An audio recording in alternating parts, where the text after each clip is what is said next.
أعوذ بالله السميع العليم من الشيطان اللعين الرجيم بسم الله الرحمن الرحيم الحمد لله الملك الحق المبين رب العالمين والصلاة والسلام والتحية والإكرام على حبيب إله العالمين سيد الأنبياء والمرسلين وآله الطيبين الطاهرين المعصومين المنتجبين المظلومين أما بعد આજ આપણે ફરી મસાઇલના કાર્યક્રમમાં પધાર્યા છીએ જે કાર્યક્રમ ખોજા ટીવી રેડિયો રેવિન્યુન ટાપુ અને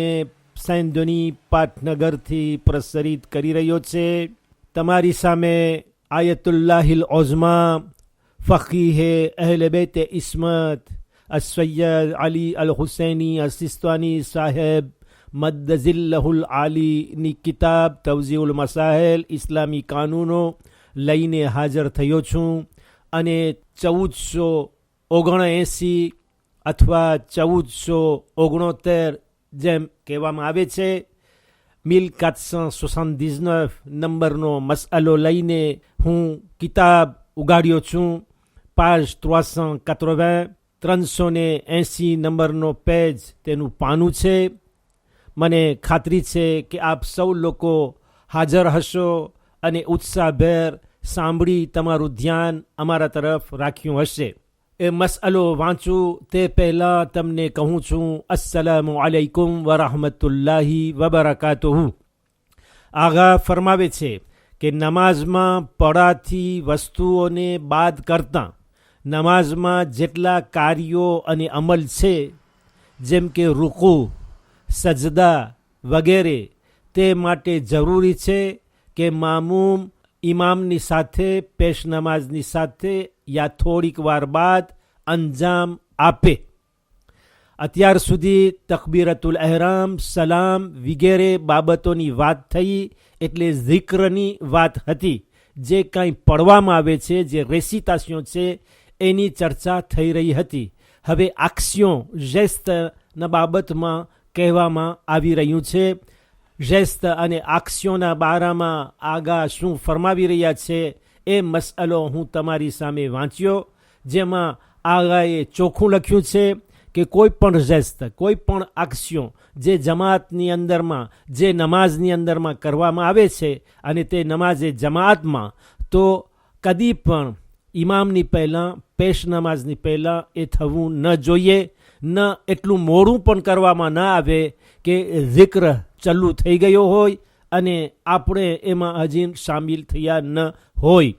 તો આગા કહે છે કે જેમ કે ઇમામ પેશ નમાઝ રૂકુમાં ચાલ્યા ગયા, હજી આપણે ઊભા છીએ. ઇમામ પેશ નમાઝ સજદામાં છે, હજી આપણે બેઠા છીએ. એ ન કામ આવે, એ ચાલે નહીં. બલકે ઇમામની સાથે આપણો અમલ રહેવો જોઈએ અથવા તો ઇમામના જેસ્તની પછી તરત જ હોય એટલે ઇમામથી આગળ પણ વધી ન જવું અને એટલો પછી પણ ન કરવો કે જે કહેવામાં આવે કે તે મોડું થયું છે. દાખલા તરીકે એક માણસ કુનૂત પડી રહ્યો છે બીજી રકાતમાં, ઇમામનું પેશ નમાઝનું કુનૂત થઈ ગયું, એ રૂકુમાં ચાલ્યા ગયા, એ સુબહાનલ્લાહ ચાલુ કરી દીધું છે, લોકો પણ બીજા આસપાસના બધા રૂકુમાં ચાલ્યા ગયા છે, હું હજી ઊભો છું, હું મારું કુનૂત પડી રહ્યો છું અને એ પછી હું રૂકુમાં જાઉં, એ બરાબર નથી. કુનૂત સુન્નત કામ છે, રૂકુ વાજિબ છે, રૂકુમાં જલ્દી જવાનું છે. એવું નથી કે કુનૂતમાં 10 દુઆ પઢું તો જ કુનૂત થઈ શકે છે. એમાંથી અમુક જ દુઆ પડીને હું જઈ શકું છું રૂકુની અંદરમાં. ફક્ત સલવાત પડવામાં આવે તો એ કાફી છે.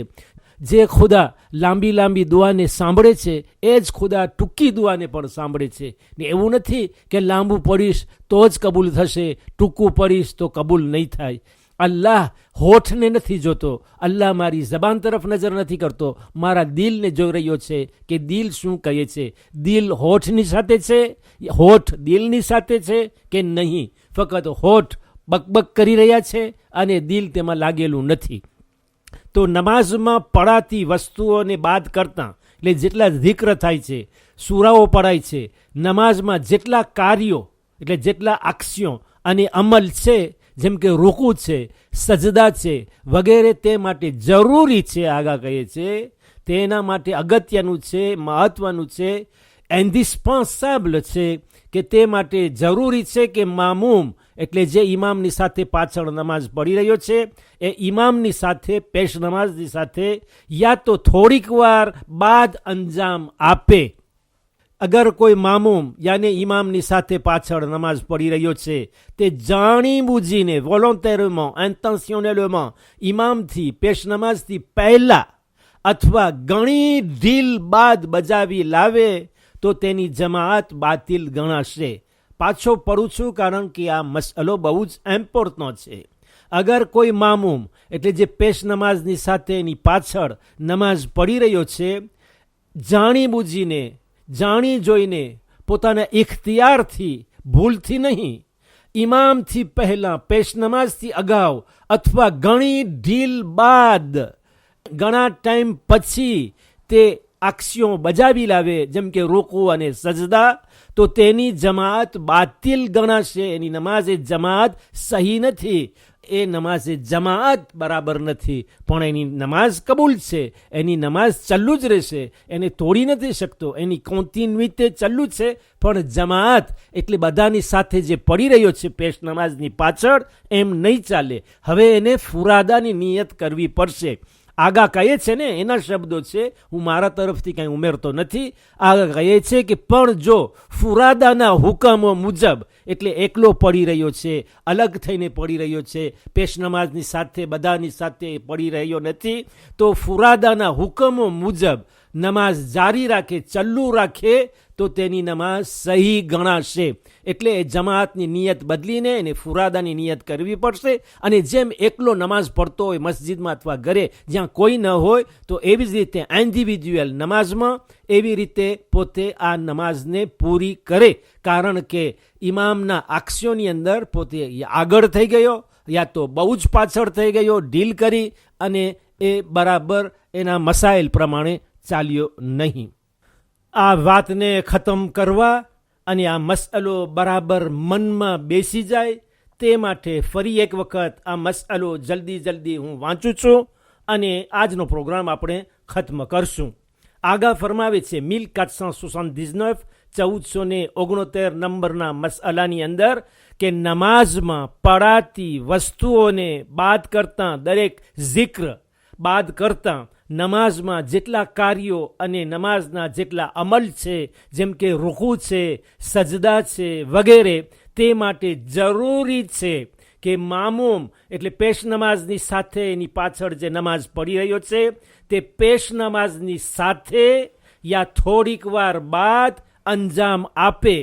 અગર કોઈ મામૂમ જાણી બૂજીને પોતાના ઇખ્તિયારથી વોલોન્ટેરમાં ઇન્ટેન્શનલેમાં ઇમામથી પહેલા થઈ જાય અથવા ઇમામથી ઘણી ઢીલ બાદ બજાવી લાવે તો તેની જમાત બાતિલ ગણાશે. પણ જો ફુરાદાના હુકમો મુજબ એટલે એકલો પડી રહ્યો છે, પ્રેયર ઇન્ડિવિડ્યુઅલ કરી રહ્યો છે, પણ જો ફુરાદાના હુકમો મુજબ નમાઝ જારી રાખે તો તેની નમાઝ સહી ગણાશે. અલ્લાહુમ્મા સલ્લી અલા મુહમ્મદ વ આલી મુહમ્મદ વઅજ્જિલ ફરજહુમ. ખુદા હાફિઝ અને વાલેકુમ સલામ વ રહમતુલ્લાહિ વ બરકાતુહુ.